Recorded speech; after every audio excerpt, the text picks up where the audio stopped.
Breaking news is breaking out everywhere. Has the very, very latest.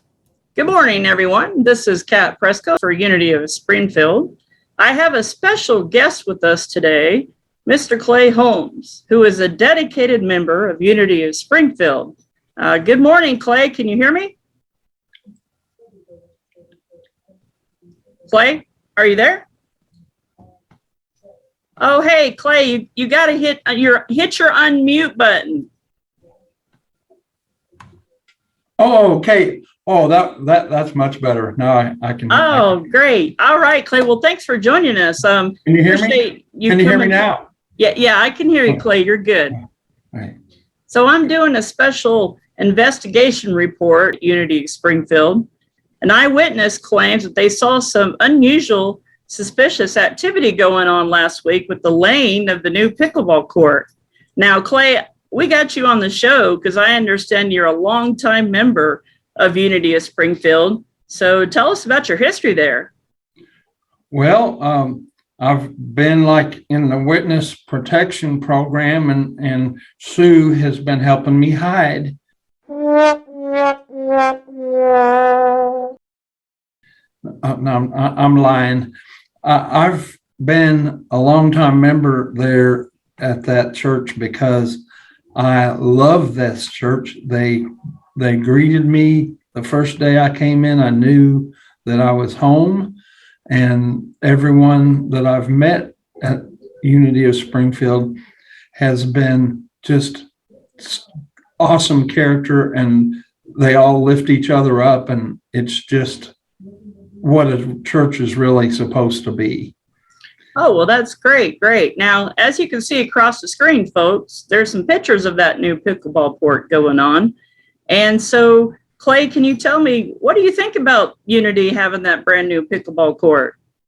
Well, I don't understand this obsession with pickles. DeGraff and Reed Pickle Company isn't even in business here anymore, and they cut down all the cucumber plants. What's the deal? I don't get it. I don't even like the smell of pickles. So why would we want our parking lot to smell like pickles all the time?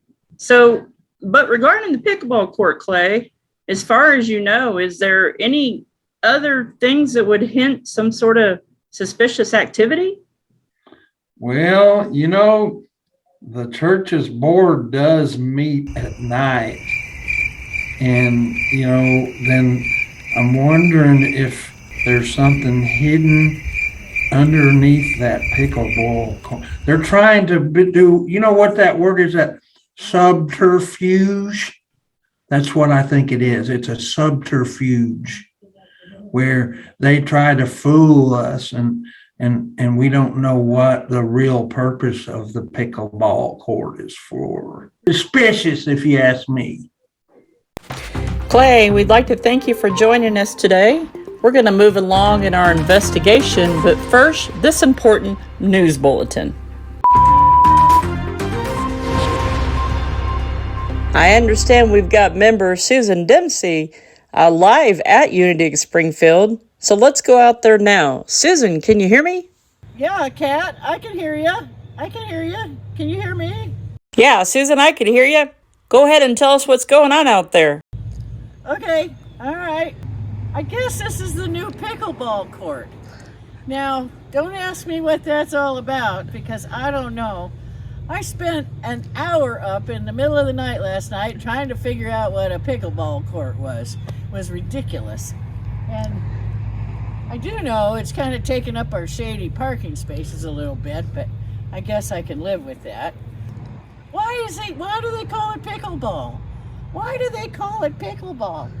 I mean, are there pickles involved?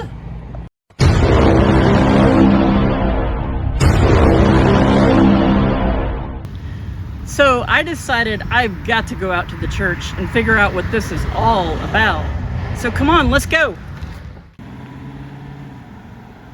Really, because we're not going to be able to fit as many cars in the parking lot this way. Run you down? Come on back! Am I gonna run you down? You're good. Okay. Okay. just kind of pull on over here. Bye. So this is for the pedestrians. That's what these parts are for. I can do that. Pickle. I'm in a pickle. And what the heck does that mean? I'm in a pickle. Pickleball. What is all this pickle stuff? Anyway, is there vinegar involved? Do you win pickles? I don't get it. Somebody's got to explain it to me. The great thing about pickleball is that anybody can play, no matter your age.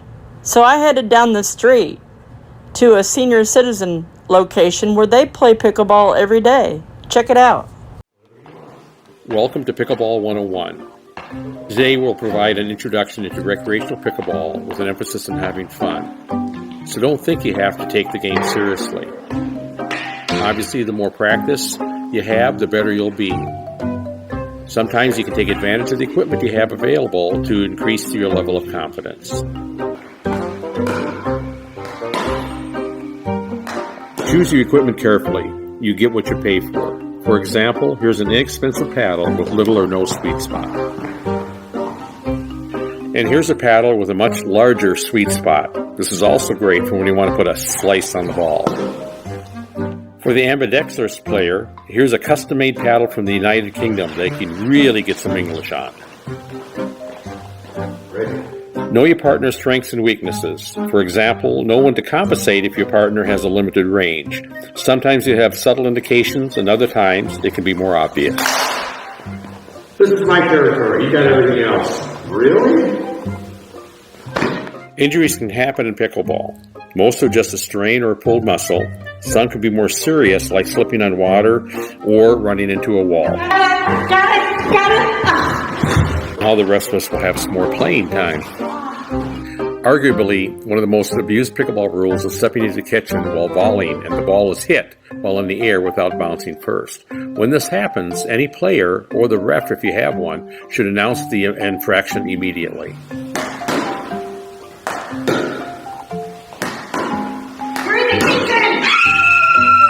While we're on the subject of the kitchen, it is also a fault to drop an object in the kitchen or to touch the floor in the kitchen with your foot or hand during a volley.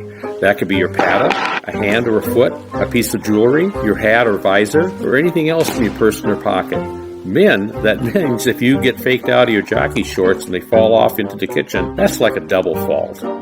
So why don't we gather around and empty our pockets before we start playing again?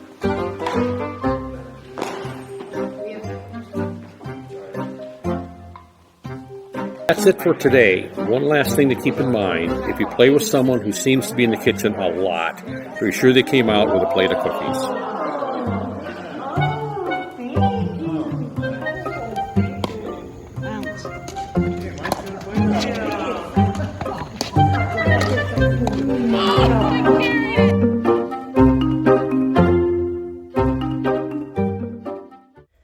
Well, folks, after a thorough investigation, the only thing I can charge Uniview of Springfield with is some good old-fashioned fun.